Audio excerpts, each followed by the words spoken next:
Hey guys, I'm Katie, And I'm Ryan. and this is the list where we're watching IMDb's top 100 greatest movies of all time and letting you know whether you need to watch them before you kick the bucket. Today's movie was The Third Man. It was a film noir. A film noir. That's how they say that. Like, I looked it up on like cinematographyprofessional.com, and they said this is how you pronounce it. So Okay. it Well, was professionally done. that's good to know. I'm It is glad. good Could you to say know. it I hope. again? Film noir. They also said I was What is only that allowed. accent? Is that like a New York accent? It's Film it's a noir. it's Yeah, a yeah, film yeah. It's film film noir. noir, you see? What? The real mystery of this episode is what accent that is. Film noir, yeah. Film noir. Sorry. See? So we watched The Third Man. I won't tell you what genre of movie it is again. I think you guys all got it. But The Third Man is the 96th movie on the 100 greatest I list of believe all it's. time. I'm done even trying to count. If you guys caught the end of our last episode, I stopped Ryan when we were recording last week because he said, this is the 97th movie. And I was like, no, I think it's the 96. I'm almost positive it's the 96. And we got all the way to the end of the episode. And I was like, wait a minute. No, I think I was wrong. So, the good news is we're a lot better at watching movies than we are at math. So you're in good hands. Sometimes. Sometimes. If it's kindergarten to like second grade, I'm golden. I'm good to go. So this week we watched the 96 greatest movie of all time, IMDb's pick, and it was called The Third Man. It's about this guy named Holly Martin, and he's an American writer, and he gets invited to visit Vienna. It's like post-war, and his friend lives in Vienna, Harry Lime, and he sends him this ticket and says, hey, come hang out with me. So Holly Martin decides he's going to do it, and he flies out and he lands and finds out that Harry Lime is dead. Dun, dun, dun. So he goes to the funeral, and while he's there, he meets Major Calloway, who tells him that two men saw his friend Harry get hit by a car, carried him off, and that's the end of the story. Holly decides to go visit Harry's house just to feel close to him. And while he's there, the porter tells him that actually there were three men. And Holly decides to look into who this mysterious third man is. See? You see? See? That makes it film noir. That's why it's a film noir, you see? It's been a really great run. I'm glad you guys listened to us up until this very episode. They're all turning the channel right now. It's done. They're done. I like these guys. They're the worst. So, this was a wonderful movie, is what I'll say in the beginning. I thought it was wonderful. And it was in black and white. So That's a shocker for you to say. That's my third black and white movie for people counting at home. And so, with that being said, let's start with the cinematography. What did you think, Brian? Oh, you want to go straight into the cinematography? Let's go into it. Tell me about the cinematography. I have not watched a lot of film noir. Film noir. But from what I was looking at, it does look like it's got the classic features of a film noir, right? Black and white. It plays with shadows and light a lot in this movie. There's a lot of interesting angles too that I actually really appreciated and noticed throughout the film. There's always this kind of like slant, especially when characters are talking back and forth. It's this kind of slanted angle. It's not straight on. Even I had some really interesting moments where the camera would go like through bushes and you would get to look through the bushes into another scene. There's all these other little angles where they're like looking through door frames or windows and that kind of stuff. And so I thought that actually made it really interesting, especially for a film that's 74 years old. I mean, that's almost as old as the Yankee Doodle Dandy movie we watched. Right. and kind of cutting edge as far as cinematography goes. I guess for that time, I would assume. So what's your score? What would you say out of 10? I think that out of 10, probably like a seven, That's pretty seven and a good. half. What about Yeah. you? What did you think about the cinematography? Anything that you noticed? Well, you would go into this thinking that since I hate black and white movies, this would be my lowest cinematography score, but actually this movie of the ones that we've watched has been the one that I think is going to convert me to black and white movies. The way that there's this one specific scene where Holly's smoking a cigarette, and the smoke is so beautiful. It's almost romantic. It's just a beautiful shot where the smoke is wafting into the light, and if you could just have captured that as a still, it it was gorgeous.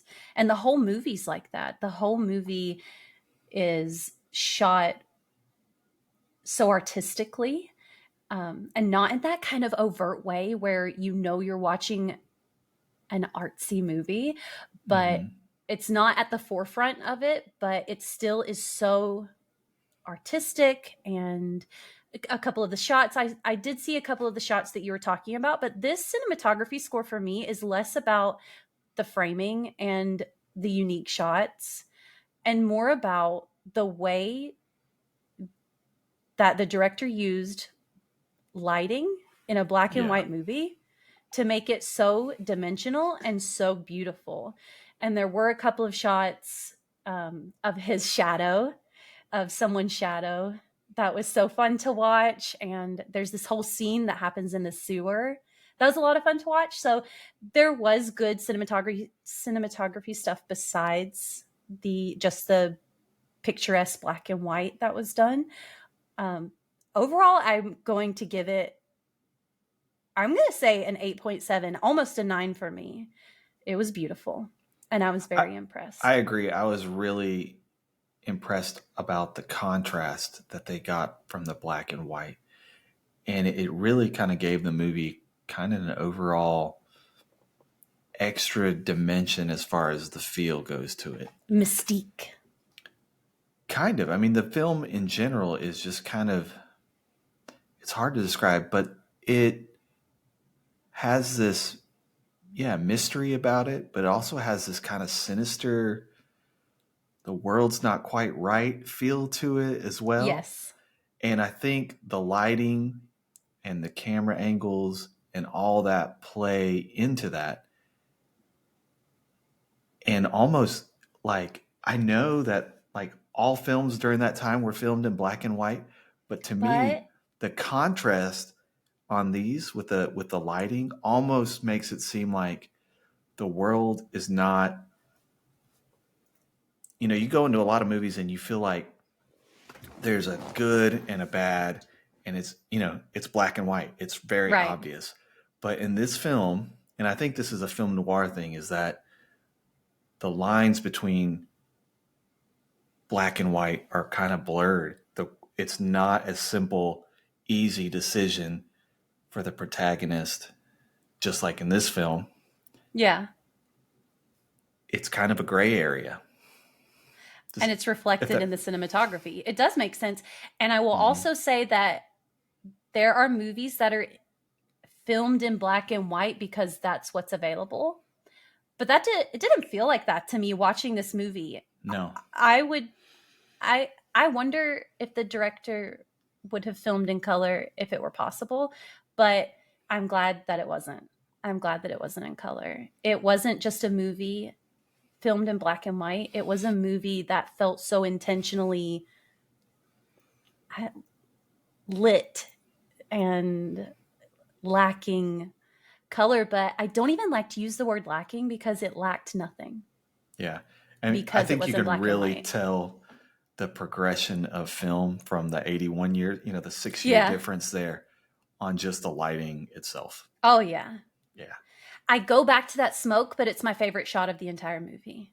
Just the way it wafted was, and the way it was lit, wafted in the film noir, and it was very pretty, and not pretty in a way where you casually say something's pretty, but just pretty. It was very pretty. I can't say I remember that scene, honestly. I'll have to go back Yeah. and It see stuck it. with me, But obviously. yeah, That was the apparently. moment when I was watching the movie where I thought, I love the way that this looks. It just struck me. It was very striking to me. I didn't remember what was happening. I don't remember who was talking, but I remember that scene. I remember the smoke. So um I would love to kind of glide into story. You brought up something interesting, that it's a little bit of a gray movie, morality wise. And I Mhm. would love to know what you think about the story. Story was interesting. I don't know if you noticed, like the very first scene when Holly gets into Vienna, he actually walks underneath a ladder. I Did didn't. you I did did you not notice notice that? that. And it's kind No, of I know. I know you've been holding that in since the moment you saw it to talk it, about that. Because we don't talk about the movies after we've seen them until we sit down to do the podcast. So I wonder if you've been thinking of that it and was wanting just to talk about it. foreshadowing Yeah. from the very start. Like, this guy is gonna have some bad luck, I didn't see and that. every single person is like, don't look into this. Your friend's dead. That's it. Don't push it. And he just wouldn't listen to him. I mean, I think three or four people warned him not to look into it, and he's like, "Oh, I'm going to look into it. This is my best friend. I'm gonna Yeah. find him, right?" And he starts digging, and then he finds out that his friend, who he's kind of idealized for most of his life, is not that great of a person. Yeah. He's into this I don't know what you want to call it, racketeering, Yeah. post World War, in all these different sectors of the town, and he's a pretty bad dude. And eventually, it gets to the point where he's got to decide whether he's going to back up and be with his friend, or if he's going to do The right thing. the right thing. Yeah, I Yeah. think so. And he does know it's the right thing when he's confronted with this decision that he has to make. He knows what is right, but he's torn because we see this person in the very beginning. His character is very clear. He loved his friend and he will do anything for his friend. And so it makes it very impactful when he's faced with this choice of, what do I do here? Do I Mhm. stay loyal to the memory of my friend, or do I expose the terrible things he did and help kind of make amends for it? Yeah, and it makes it even harder because kind of the main female character, who is his friend Harry Lyon's girlfriend, she absolutely adores him and is mourning his loss immensely. I feel like she kind of takes Harry's side, even though she knows also that he's kind of a shady character. Right. And so we get to see her find out all of this stuff at the same time, too. She didn't know the links that he had gone to. He had done some things for her. This is post war. And so things are very difficult for people passport wise. And depending on where you're from, you're not welcome in certain cities. And so she had had a very difficult time. And Harry did something really wonderful for her in a bad way. And so obviously he can use the things he does for good, or then we find out he had done some really terrible things also. So again, with like the gray areas, like, yeah, he did some bad things, but he did some really great things too. And I think we see his love interest really struggle with that. And it almost mirrors what Holly's going through. Is he going to do what Lime's love interest did and just go, I'm going to accept the good and always see the good in him? Or is he going to do the right thing and turn his back on his friend? I think there's a lot of other elements in the story that almost kind of made it almost like a horror type film as well. I don't know if you got that kind of I vibe didn't. from I it. did not get those vibes. So I'd love to hear why you felt that way. I think the lighting and the cinematography added to that. The kind of, there's a lot of different languages going on in the film, mostly With no German. And so you subtitles. don't, yeah, with no subtitles, and you don't really know what's being said. So that adds this other element of unease. This guy's not, in his natural environment. There's some really kind of like that little kid that start, Yeah. yeah. Yeah. It's kind of creepy in a lot of ways. A kid starts yelling at him, and then a mob, starts chasing him. And so, to me, there was almost, not like a super scary, like, Sure. slasher horror film, but almost just a very creepy vibe that, Like speculative horror elements kind of sprinkled mhm, in. Okay. like I can see that. Nosferatu type of deal. Yeah, I get it. So to me, that was kind of interesting. Yeah. What did you think number wise on the story? The story, I'm about a 7. Really? I think the interesting part was, oh, my friend is dead, Yeah. and then trying to find out everything that happened and the choices that he has to make. For me, there are some parts where the story just kind of drug, like especially towards the very end, trying to get to the climax of the film, the main ending point just drug on forever, and I was like, I my remember you goodness, saying that. get I to the remember you point, being like, like, let's "Oh see my what's going to gosh." happen. Yeah. And that kind of drove me nuts in some parts, and I don't know if it was just like anxiety wanting to see what's going to Yeah. happen, or whether it was just like too long. Right. And for me, it was just probably a little too long. And so Sure. that kind of drug it down a little bit for me, but about a 7 for me. Okay. How about you? 9.2. This Really? was impeccable storytelling to me. You Mm. start off with this character who is sure of something and has a goal in mind, and then you are with him every step of the way as he starts to uncover things. He starts to change his viewpoint on the world, and then he has to confront the same world with a different viewpoint than he had in the beginning. You watch him struggle with the choice that he has to make. I feel like this movie is storytelling and character arc at its finest. I was Wow. Okay. engaged from the very first moment when you're hooked in. You hear a man lands in Vienna to find his best friend is dead and investigates the murder.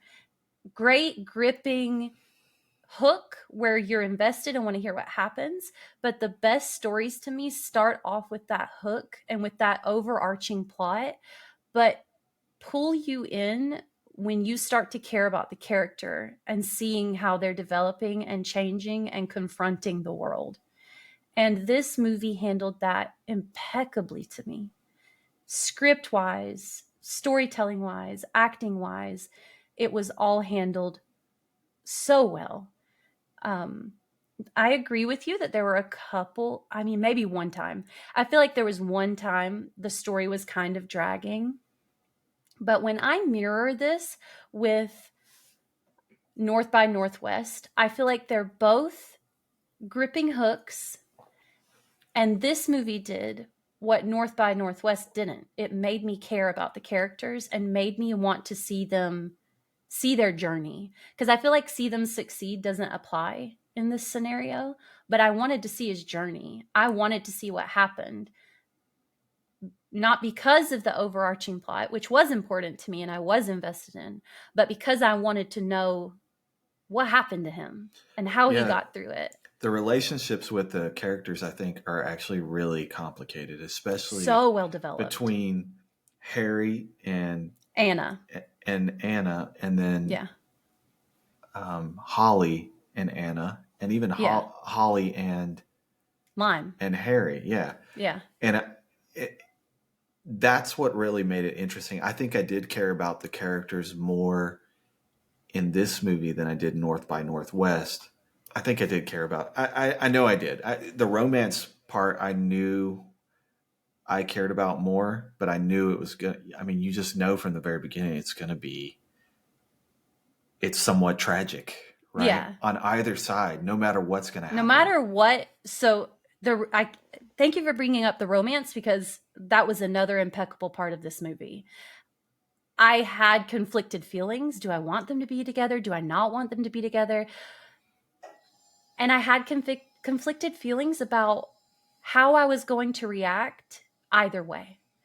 If they, I won't say what happened, but if they got together, I wasn't sure I was going to be happy. And if they didn't get together, I wasn't sure I was going to be happy. And it kept me invested until the very last scene. Yeah. And I will say I am so beyond happy with how it played out. That also, I wonder if the ending, the end scene, was revolutionary. I'm just curious. I wish I knew enough about cinema to know how romance stories, or the thread of romance in a bigger story, was it always a happy ending at that time? Was it not often a happy ending? What was the norm for that time? Because I'm very curious if the way it ended was revolutionary or not. I loved it. And the way the romance was resolved also is 9.5 storytelling to me. Just that thread throughout the movie. It's not a romance movie, but the part of it that was romance centered, from the beginning, you're invested in their relationship. In the middle, you're curious about what's going to happen. Where is this going to lead? Where are they going to end up? And then at the end, you feel resolved and the ending makes sense. It was masterful. I was in awe. So we can go. You have stronger feelings about it than I do. I do. And that's okay. That's okay. Yeah. I also had stronger feelings about North by Northwest. I feel like we were equal on Yankee Doodle Dandy and on You're Tearing Me Apart, James Dean. Oh, yeah. The Rebel Without a Cause. Yeah. I feel like we were equal on those. And then the other two have just kind of been divisive for us.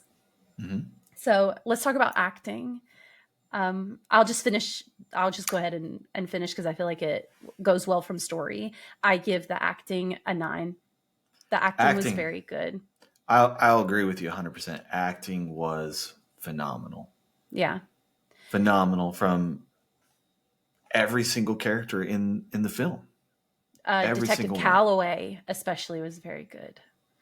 But they were all, if there was a weak link, it was Orson Welles maybe. Because really? I felt, there were a couple of times where you think, I disagree. I say that giving them all still a 9. It's not that it was bad. I just think of everyone. And I think a lot of people may watch this movie and think Holly is so boring, or it was acted in such a boring way. But I think he's supposed to be like that. He's supposed to be humdrum America. Like he's just a normal man from America showing up in Vienna to find out his friend's dead. And I think it was played so very well. It was very good. I'm still struggling to see if this film has a deeper meaning. Like, is there an underlying context that this film has? Well, Rebel Without a Cause felt like it was kind of had a narrative, like Rebel Without a Cause struggling definitely teens. had multiple underlying themes and a message to it. So sometimes you see movies and you're like, yeah, there's a message. There's something to be learned. I'm sure there is. I'm just not smart enough to figure it out. If there was, I will say, it, let us know what you think. Yeah. And I will say that if there was, it wasn't obvious to me. I didn't feel like, I felt like it was just genius storytelling. And maybe I was so caught up in that I missed it if there was, but. Okay. What about wow factor for you? Because you gave North by Northwest what for wow factor? I think it was pretty high, 9. Not to keep comparing the two. I'm just curious. Okay. Yeah, it had a high wow factor for me.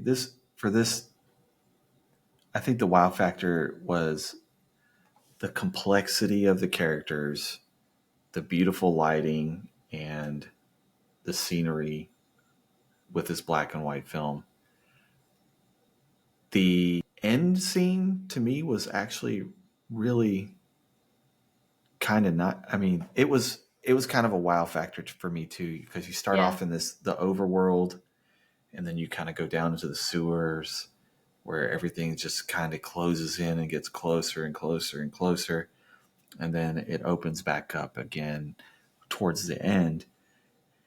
And to see that kind of progression, that was kind of the wow factor for me. But saying that, I wasn't that wowed, to be honest with you. I was probably a 7 again.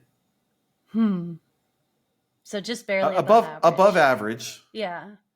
So still good, but to me, it didn't have as big of an impact as the other films. Speaking of wow factor, wow. Your wow factor, real quick. Wow factor for me, 9.5. This movie left me feeling wow at the end, sitting on the couch. I just felt wowed.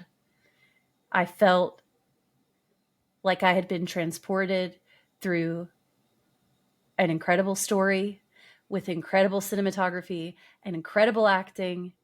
And that last scene sealed it for me. Just left me feeling inside, I have just seen an extraordinary movie. That's what I felt at the end of that movie.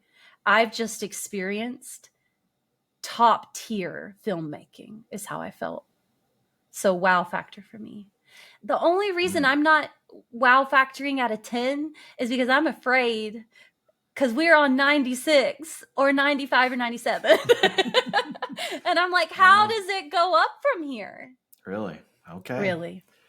To me, so in your opinion, does this belong on the top 100 movies of all time? In my opinion, I am flabbergasted that it is as low as it is. It is, without a doubt, one of my favorite movies of all time. Anyone who hears this podcast should stop what you are doing and watch this movie. Uninterrupted, no distractions. This is I recommend it. You need to watch this before you die kind of movie. Wow, we're going to be complete opposites on this film. I don't even think it deserves to be on the top 100. You're joking. I like it, but top 100 of all time? Really? From what I've seen, I don't think so. Wow. Maybe I'll change my mind as we see more, but to me, I don't think so. I'm shook. Yeah, I'm shook that you actually think this is one of the better movies that we've seen so far. But to me, it's not. If I was going to pick any movie that we've seen so far, it would not be this one. The bucket list movie. I don't think I would put it on there. I am trying not to be angry. That's okay. That's okay. This is the kind of movie I want to go to bat for. Wow. This is the kind of movie that I hear you say you don't like a movie that I like. Usually I'm like, whatever, to each their own. With this one, I'm like, I'm going to sit you down and make you watch it again and tell you every single part that was amazing. Yeah. And make you learn to love it. See?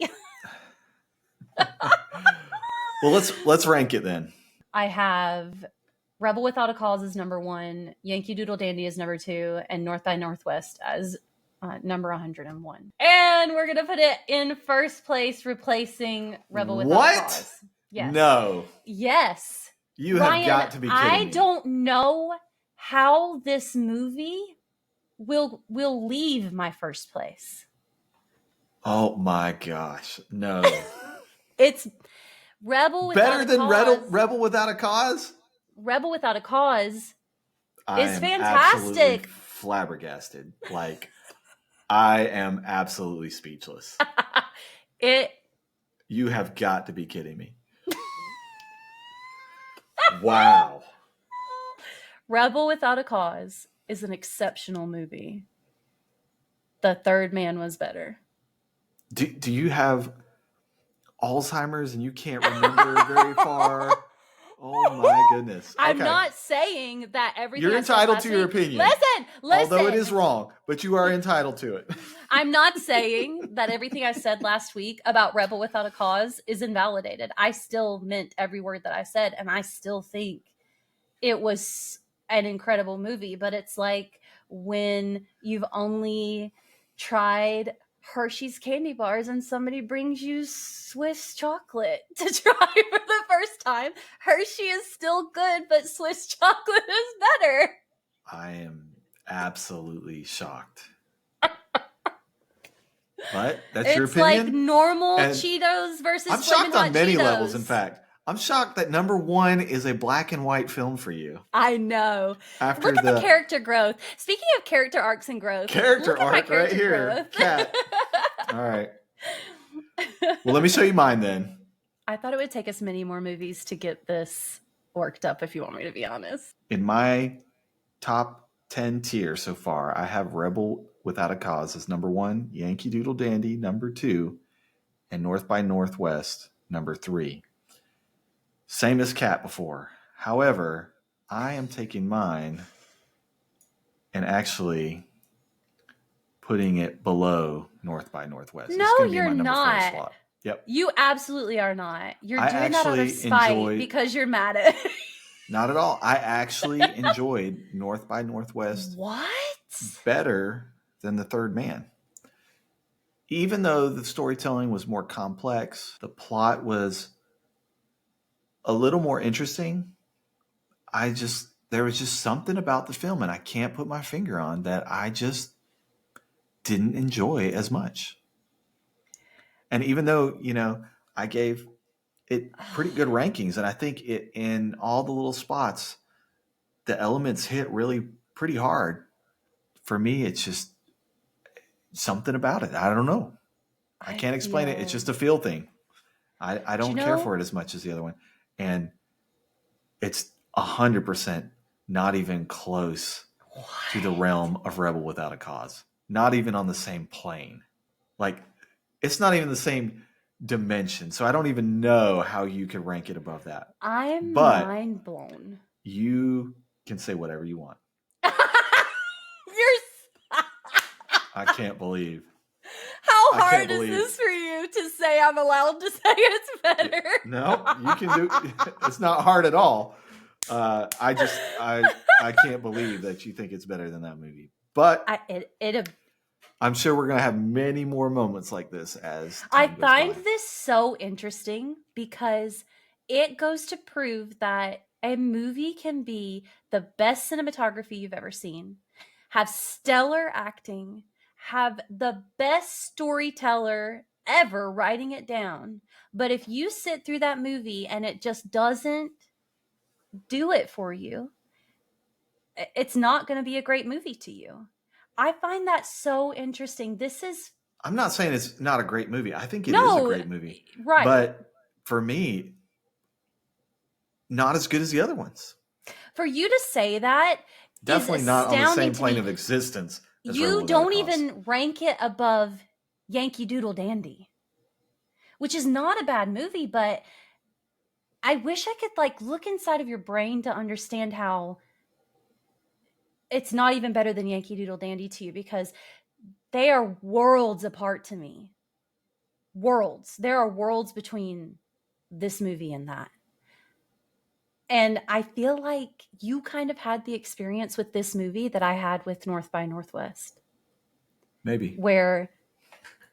But the difference is that you can still rate it high because I saw the good in North by Northwest too, but I disliked it so much I couldn't even rate it high. But it's interesting to me that you can give good ratings and still not even think the movie belongs on the top 100. I mean, we'll see. I mean, we got a lot more movies to watch and ranked higher though. That's crazy. There may be some. I mean, on their list, that one was higher than the other ones, and to me, it just didn't feel that way. We'll see what the rest of the list brings. I'm sure there'll be many more moments as we get more films in here, and I'm thinking that our taste is going to be refined even more as we go through, and we're going to get so picky, so picky. There's going to be a lot more moments than this. I'm so glad we don't talk about this after the movie is done, because that was out of the blue for me. That was shocking to me to see you put it there. I thought you were joking for a second.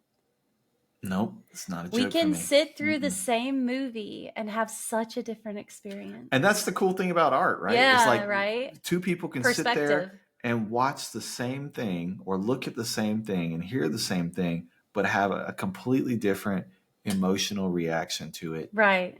skews their overall opinion on it, Yeah. right?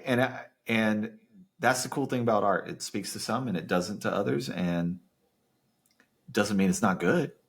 Right. It's just not for that person. And for me, it just wasn't for me. It was just Wow. it was good, but not So a, if I was going to pick any movie out of those ones that we were to see and say this is a movie I would recommend somebody watch before they kick the bucket, Rebel Without a Cause is the only one up there. so you don't think that you would recommend for people to watch this movie? I do. I You do? recommend watching it. Like I said, I think it's a good film. I think it's a great film, actually, especially being 74 years old. It's still a really great film. It's not on the level of Rebel Without a Cause. You're right, because it's above the level. No, we're done. Bye, guys. We're out. No, maybe it's just film noir. I don't like film It's noir. a film noir. If you've liked this episode of The List, please make sure to subscribe and follow. Share it with your friends, see? No, I think I've seen other film noir type movies. Like, I don't know if you've seen The Watchmen. Mm-mm. It's a modern day, it's a Marvel movie, but it's filmed in that kind of film noir style, even though it is in color. And I really like the vibe of that one. It's dark, it's gritty, it's not black and white. It's kind of a person just kind of dropped into the middle of something, and like any random thing could possibly happen. That's interesting to me. And I think that happens in this film. It just didn't hit it for me. I don't know. Can we do a spoiler? Yeah. Let's do Spoiler alert. Spoiler alert. If Spoiler you alert, see? are listening now, you should stop if you don't want the movie spoiled. Fast forward. The dilemma that Harry has at the or that Holly has at the very end of the movie, where the police are chasing him, his friend gets shot just as he's about to escape the grasp of the police, and he's kind of crawling his way to the stairwell up out of the sewers, and he's got his fingers out of the grate pipe. That, for me, was an awesome scene. Yeah. And then he takes the gun. Holly takes the gun from the police officer that Harry had just shot. Mm-hmm. After knowing that he's already killed a bunch of innocent people because they were messing with the antibiotics, and Which is what Harry did, by the way. So watering down the antibiotics. What he's confronted with is finding out that his friend had stolen penicillin and then watered it down and sold it to people and killed and permanently injured many kids who had meningitis. And that was kind of the final straw that turned him against his friend to do the right thing. And you finally see him at the end, and Harry kind of gives him this like look. I got the impression that this is my friend. He's done something terrible, and I'm responsible for his actions. So if anybody is going to take him out, it's going to be me. Yes, I was talking about to me, that's Harry's kind face. of the You're heartbreaking point, face. And the gray part where it's like, does he let his friend go to jail and rot for the rest of his life, or does he kind of take him out of his misery, which he should? I mean, he really should be, because he's a despicable human being. He had no remorse, no care for anybody. No, didn't care about his girlfriend who loved him, and including his friend. That part in the carousel, or the Ferris wheel. He basically threatens to kill his own friend and toss him out. He does. He's like, if you're gonna risk my life and my comfort, I'm gonna kill you. This is his lifelong friend. He has not a care in the world for how he's hurt him or how he's hurt children. He says at one point, "Look down there at those people. Who cares? If I gave you $20,000 to kill each one of them, you'd walk out of here a millionaire, is basically what he says. Mhm. And Harry's like, or Holly's like, no, I really wouldn't. That's not a normal feeling, dude. Let's get you hooked up with a therapist. Mhm.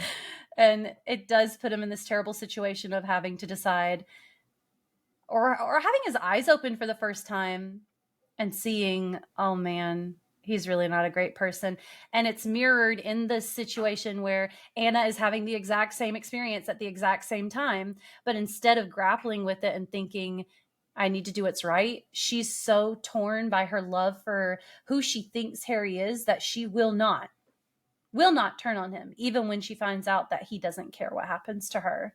And then there's that beautiful scene at the end where she just walks away right past Holly, won't say a word to him, hates him for what he did, and will never be able to realize that the man she was in love with was not worth loving. Are you going to change your ranking now? Nope. No. 100% not. Listen to this beautiful discussion we're having. And I actually want to thank our first ever sponsors, the creators of the Thesaurus, who reached out and said, please stop saying the same words over and over again. Here's a free thesaurus. You're welcome. Read it. Well, we want to thank you guys for listening today as we discussed The Third Man. We'll be continuing next week with Rear Window. Another Alfred Hitchcock film, Rear Window, which I have seen already. And I've seen on ABC Family with many commercial ABC interruptions Family. And probably some of the movie cut out. But it was so long ago. Time, so I'm interested to see.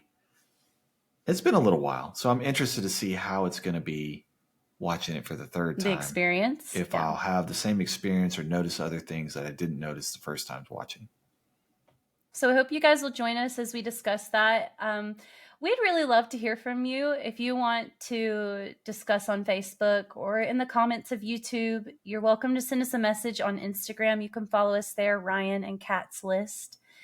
There's a voicemail option on Spotify where you can leave us a voicemail and let us know what you think. So we'd really love to hear from you guys. Yeah, we'd love to feature you guys in the podcast if you'd like to leave your voicemail or your thoughts. And also if you'd be interested in joining us for an episode, please let us know. We'd love to have you. But thank you guys so much for joining us, and we will see you next week. So wait a minute.